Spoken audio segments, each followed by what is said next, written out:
Okay, the game that I wanted to show you today was a game that I played on a server.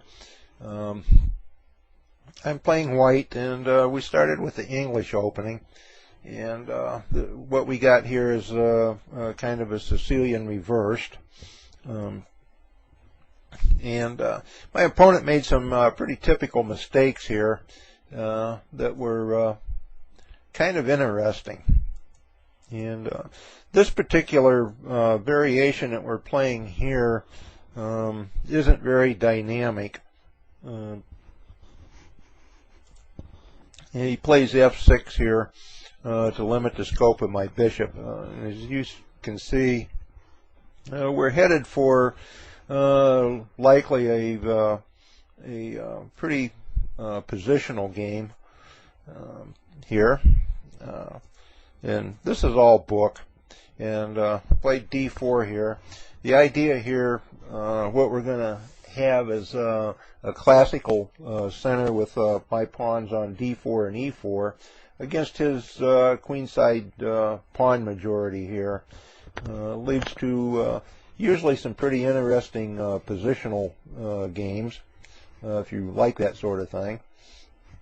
Now what he should do here is he should play his knight to d7, and then I'll play e4. And if he does this line here, we have a pretty equal position. And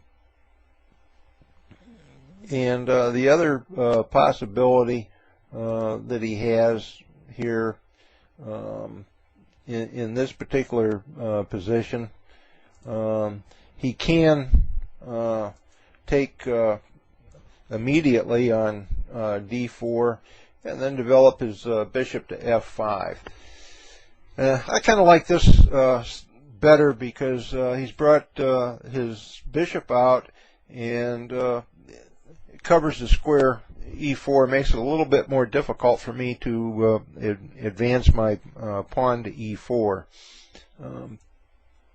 He made a mistake here in when he played e4, and I believe that he was thinking that I was going to retreat the knight to d2 with a double attack on his e-pawn, whereupon he could defend it with, I don't know, either f5 or bishop to f5, possibly. But I think he overlooked the fact that I don't have to go to d2. I can play my knight to g5, and now he simply has no way to defend, no good way to defend the pawn. If he plays f5, for example, I have a check here, and after he slides the king away, I play this, which wins the exchange. And if he tries to defend it, by playing his bishop out, well, there's really no defense there because I still pick up the pawn anyway. And I don't know. I think this is one possibility for him. But he chose knight to d7, and I took the pawn, attacked the bishop, which he just moved away. And now I probably should have played my bishop to g5, attacking his queen, and at the same time developing a piece.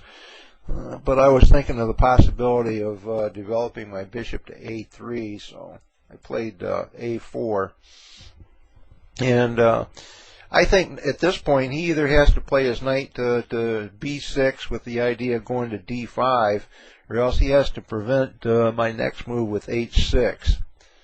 He did neither. He played his knight to f6, which was a mistake because it allowed a really nasty pin on his f6 knight. So he played his bishop out, and now his king side is really badly weakened. So we just attack the rook and move it away. And now I'm envisioning a kingside pawn storm So I played f3, and he played his bishop to b6 here. I think he's probably planning on trying to get a little bit of counterplay against my center with the advance of c5.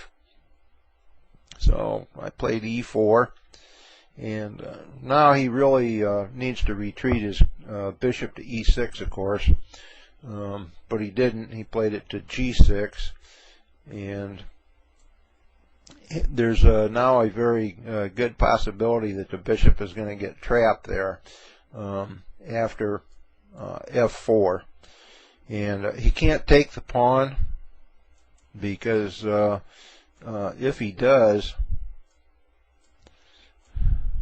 after this he's mated next move. So he tries to block that by playing his pawn to f5, and I played h4, simply threatening to trap his bishop.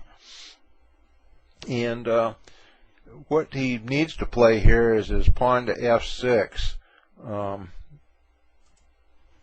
and then after h5 and retreats the bishop, I don't know, I would probably play my bishop to h3, and I have a strong attack here in addition to picking up the pawn on f5.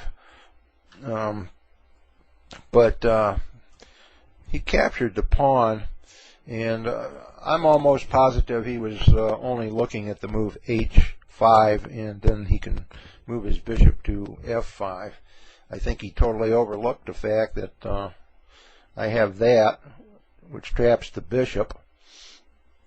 So he tries to get some counterplay here by playing his pawn to c5, and of course I took the bishop.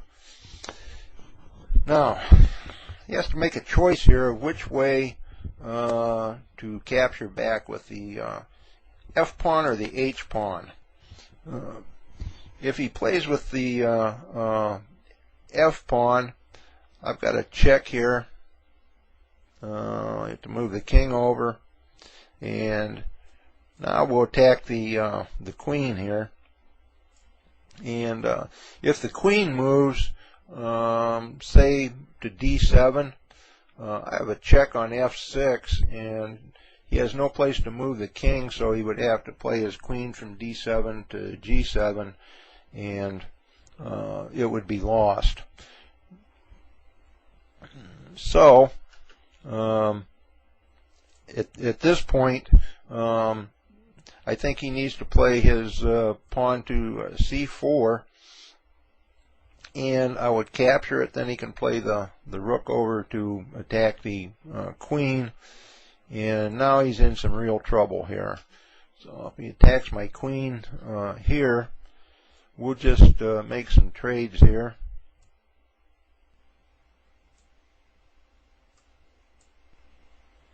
And in this position, of course, he's a rook down, and it should be an easy win for me here with no problems. But he played the seemingly logical h takes on g6, and now I've got a really nice little sacrificial attack here, which destroys his totally his king side. His best move here is probably to not take the rook, just to play his queen to d6. The idea is, now after this I threaten a discovered check, which is disastrous, so he can interpose the queen there. And now if I check him here, he can't capture back with the rook, of course, because the queen's hanging, so he has to move his king to h7, and then we'll trade on here. And in this position, I don't know, I should win this, I would think, being a rook up. So what he actually chose to here after that to take with his king, which is even worse. Now, my guess is he's thinking that my queen only has access to the king side by playing queen to g4 here, when he has adequate defensive resources, I think. But I think the problem here is that when he took here, that he missed this check on the diagonal here. Problems like this are easily solved if after your opponent moves and before you move, you visually scan all the ranks, all the files, and the diagonals. This avoids tunnel vision, where you're just concentrating on one sector of the board. And make sure you take the whole board into account. In fact, I just recently played over a game by Kasparov where he captured with a rook on a1, he captured on a4. His opponent had a queen setting on h5 and played it to d1 with a check, and then picked off the rook. And after the game, Kasparov said the queen setting on h5 simply escaped his field of vision. So even the best players in the world are not immune from tunnel vision, where they're just concentrating on one sector of the board. It's very rare for them, but not for most of us. So in this position, had he been scanning the diagonals here, he would have seen this check.